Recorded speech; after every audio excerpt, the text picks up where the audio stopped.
Hi friends, அஸ்ஸலாமு அலைக்கும். Welcome to my channel.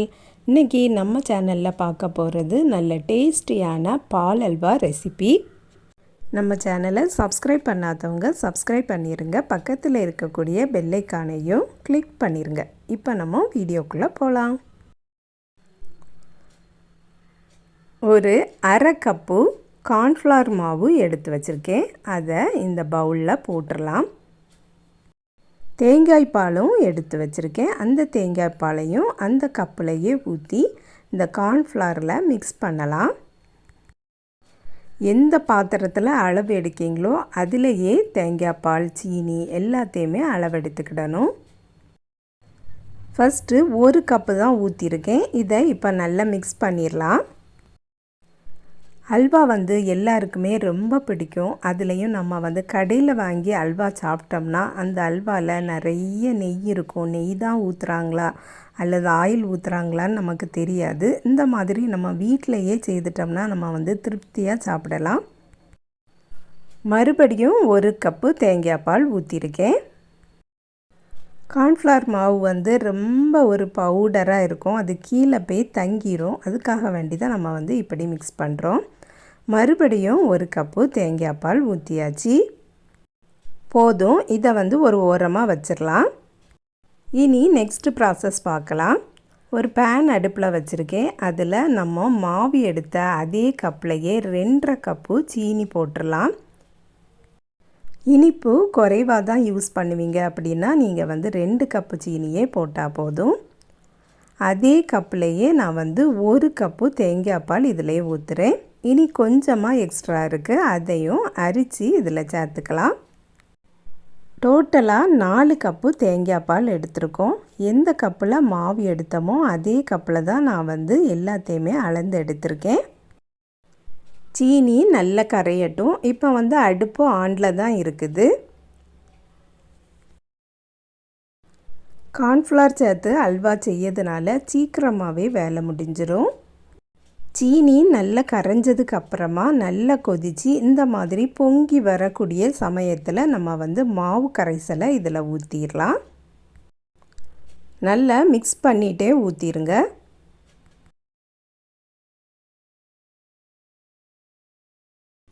மாவை சேர்த்ததுக்கப்புறமா கைவிடாமல் மிக்ஸ் பண்ணிகிட்டே இருக்கணும். ஏன்னா கார்ன்ஃப்ளவர்னால் கெட்டி பிடிச்சிரும். இது பால் அல்வானால் ஒயிட்டாகவே இருக்கட்டும் அப்படின்ட்டு நான் கலர் எதுவுமே சேர்க்கலை.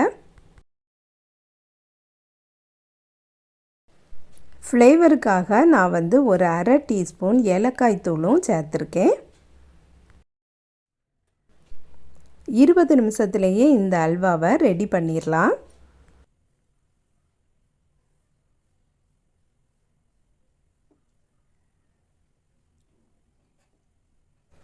மாவு கெட்டியாயிட்டே வருது.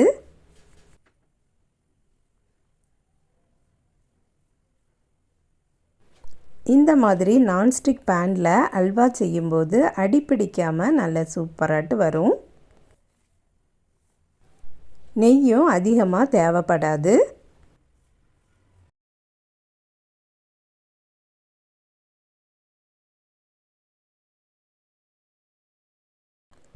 நல்ல திக்காகி பபிள்ஸ் வர ஆரம்பிச்சிருக்கு. இந்த ஸ்டேஜில் மேலே தெரிக்காமல் பார்த்துக்கிடுங்க.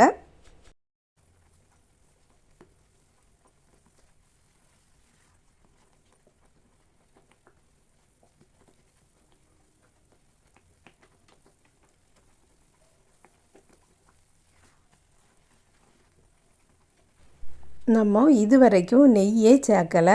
ஆனாலும் பேனில் ஒட்டியே பிடிக்கலை. உங்களுக்கு நெய்யே வேண்டாம், எனக்கு நெய் யூஸ் பண்ணக்கூடாது அப்படின்னா கூட நீங்கள் நெய் ஊற்றாமலே கூட இந்த அல்வாவை செய்யலாம்.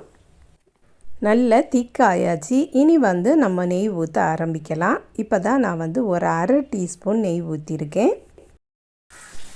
இந்த அல்வா கிண்டி எடுக்கிறதுக்கு நான் டோட்டலாக ஒரு 4 டீஸ்பூன் தான் நெய் ஊற்றிருப்பேன். நெய் ஊற்றிட்டு நல்லா மிக்ஸ் பண்ணிகிட்டே இருக்கலாம்.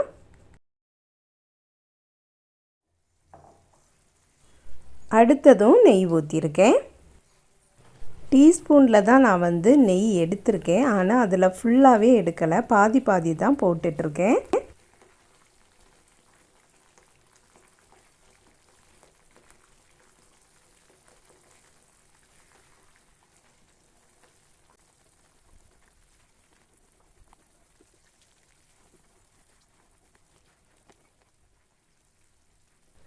அடுத்ததும் நெய் போட்டாச்சு. இப்போ பார்த்திங்கன்னா நல்லா திக்காக இருக்குது.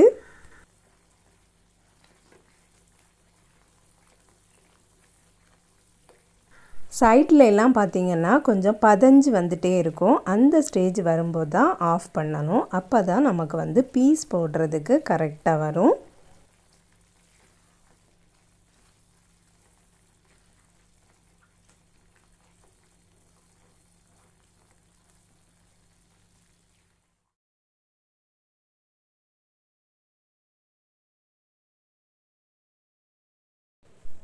இதோட நெய்யை முடிச்சுக்கலாம். இனி நல்லா மிக்ஸ் பண்ணி கொடுத்துடலாம். நான் வந்து கொஞ்சமாக நட்ஸ் எடுத்து வச்சுருக்கேன், அதையும் இதில் வந்து போட்டுடலாம். பம்கின் நட்ஸ் எடுத்து வச்சுருக்கேன், அதுக்கப்புறம் வாட்டர்மெலான் சீட் எடுத்து வச்சுருக்கேன், கொஞ்சமாக செர்ரி எடுத்து வச்சுருக்கேன், பாதாம் எடுத்து வச்சுருக்கேன், கேஷ்யூ எடுத்து வச்சுருக்கேன், அதுக்கப்புறம் சன்ஃப்ளவர் சீடும் போட்டிருக்கேன். எல்லா இடத்துலையும் படுது மாதிரி நல்லா மிக்ஸ் பண்ணி கொடுத்துட்டு அடுப்பை ஆஃப் பண்ணிடலாம். நான் வந்து ஏற்கனவே எந்த பாத்திரத்தில் ஊற்ற போகிறோமோ அதில் வந்து கொஞ்சம் நெய் அப்ளை பண்ணி வச்சுருக்கேன். அதில் தான் நம்ம வந்து இதை ஊற்ற போகிறோம்.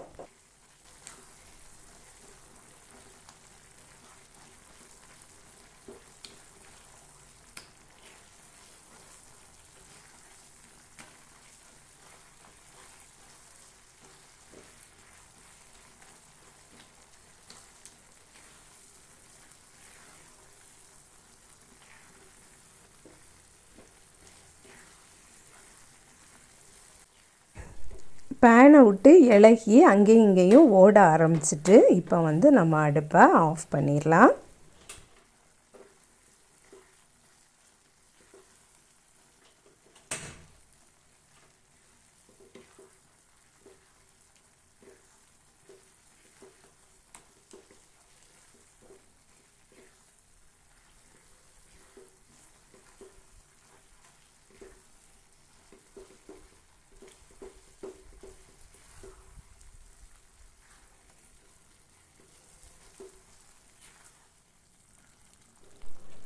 இந்த பாத்திரத்திலேயே போட்டுடலாம். இதை ஸ்பேச்சுலா வச்சே நல்லா சமப்படுத்தி விட்டுட்டு இதை அப்படியே ஆறுறது வரை விட்டுறலாம். ஆறுனதும் நம்ம வந்து பீஸ் போட்டுக்கலாம்.